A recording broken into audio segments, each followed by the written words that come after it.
So today, guys, we are bringing you Trashketball. So this is kind of like a underhand, overhand throwing game that you can play online with a friend or a partner, or you can play at home with your siblings or your parents. So the materials you are going to need are, you're going to need 6 different items that you can throw into. So for me, I have a box here. I've got a can of coffee, the Stanley Cup there. Got a little box, a medium-sized glass, I would say, and a really small-sized one. So there's a few different ways you can play this game, but essentially what you're going to do is you're going to set up where you have a throwing line. So for me, that is my saxophone case here, and I have to throw from behind this line. Now you can use any sort of thing you want. You could use scrunched up paper towel, you could use tin foil, you could use scrunched up bags, you could use balls of tape, or you could use some balls that you have at home. Some of you might have ping pong balls or tennis balls, so try that.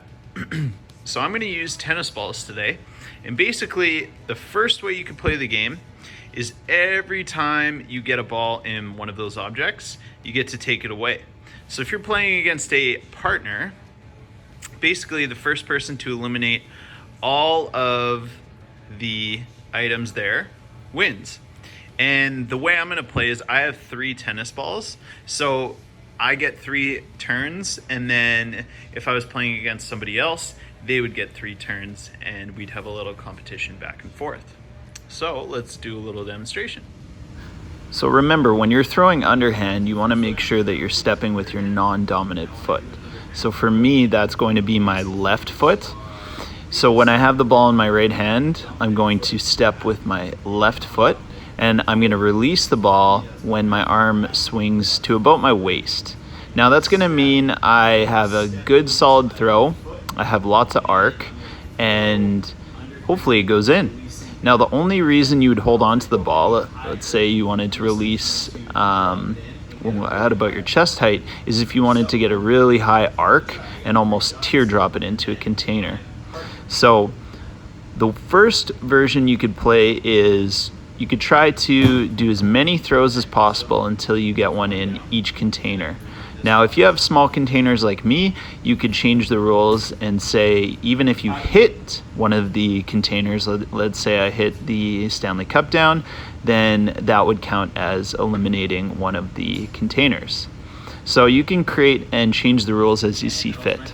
The next way you could play is with a score sheet. Now, this is probably my favorite way to play, as you have different rounds and you can challenge a partner.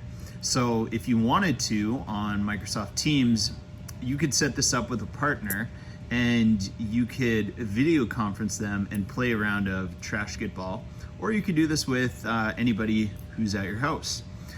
So right now I just have me on one side and somebody else on the other, but you could do as many different people as you wanted to. You could play up to, I don't know, as many people as you want, really.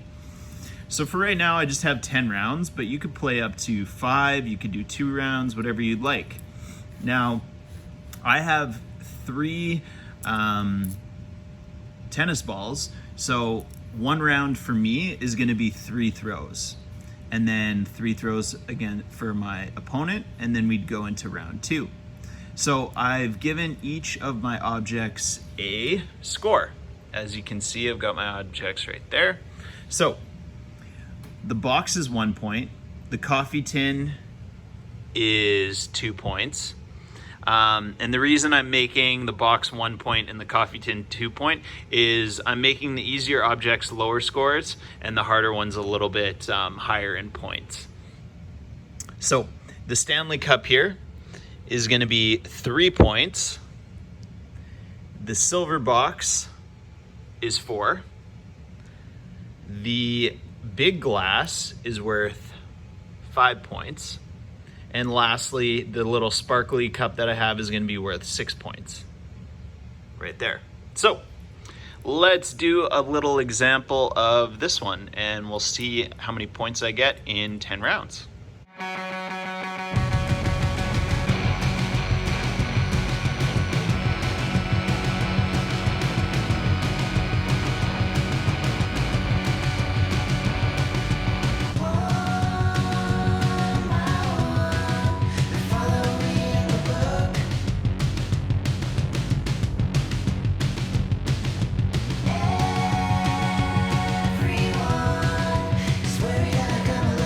After 4 rounds, as you can see, the first time I played, I had to get it into the containers. Now, I didn't get very many points. As you can see, I had 1, so 1 plus 2 is 3 points, 3 plus 3 is 6, and then 6 plus 1, 7, and then 8, 9. So after 10 rounds, I only had 9 points. So one of the rule changes that I made, and you guys might want to do as well, is if you knock over a container, if they're quite small, I made the rule that if you knocked over a container, then it gives you half the points. So for example, right here, I knocked over the sparkly cup. So that was 6 points originally. So I knocked it over, so I gave myself 3. And then right here in round 4, I knocked over the sort of medium-sized glass. That was 5 points, so I gave myself 2.5. So those are a couple ways to play Trashketball. You can be very creative with this game. You can modify some of the rules, and yeah, it's actually really fun. So I think I'm gonna play this with my wife later, and I'll let you know how we do.